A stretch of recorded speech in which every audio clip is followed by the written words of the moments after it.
বিসমিল্লাহির রহমানির রহিম।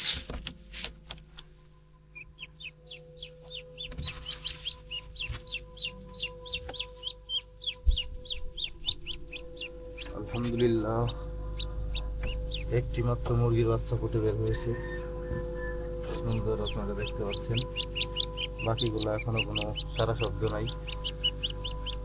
মাত্র একটি বাচ্চা ফুটে বের হয়েছে। মাশাআল্লাহ, সুন্দর।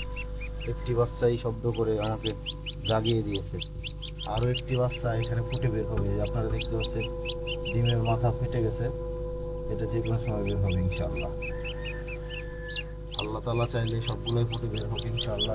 এই পাশে ডিম ফেটে বের হয়েছে, বাচ্চা ফুটে বের হবে ইনশাআল্লাহ। চমৎকার সুন্দরভাবে বের হবে। আমরা অপেক্ষায় থাকবো ইনশাআল্লাহ। খুব দ্রুত সবগুলো বাচ্চা ফুটে বের হবে। আমাদের জন্য দোয়া করবেন। মুরগির ডিমগুলো যেন নষ্ট না হয়ে যায়, সবগুলাই যেন স্বাভাবিকভাবে ফুটে বের হয়। আপনাদের দোয়া, আল্লাহ তাআলার অশেষ রহমতে ইনশাআল্লাহ সবগুলাই ফুটে বের হবে। আমাদের সাথেই থাকুন, ধারাবাহিকভাবে ভিডিওগুলো দেখতে পাবেন। পর্যায়ক্রমে আমি আপনাদেরকে দেখাবো। আমি এখন সেহরি খেতে উঠেছিলাম, তো সেহরি খাওয়া শেষে দেখি ইনকিউবেটর মেশিনের মধ্যে মুরগির বাচ্চা শব্দ করছে।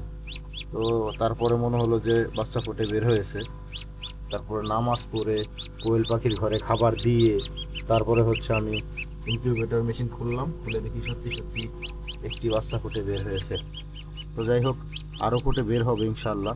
এখানে আপনারা দেখতে পাচ্ছেন, এখানে এই ডিমটার মধ্যে নড়াচড়া দিচ্ছে, এটার ভিতর থেকে বাচ্চা বের হবে। তো যাই হোক, সবাই ভালো থাকবেন, সুস্থ থাকবেন। পরবর্তী আপডেট দিয়ে দিবে ইনশাআল্লাহ। সবাই ভালো থাকবেন, সুস্থ থাকবেন। আসসালামু আলাইকুম ওয়া রাহমাতুল্লাহ।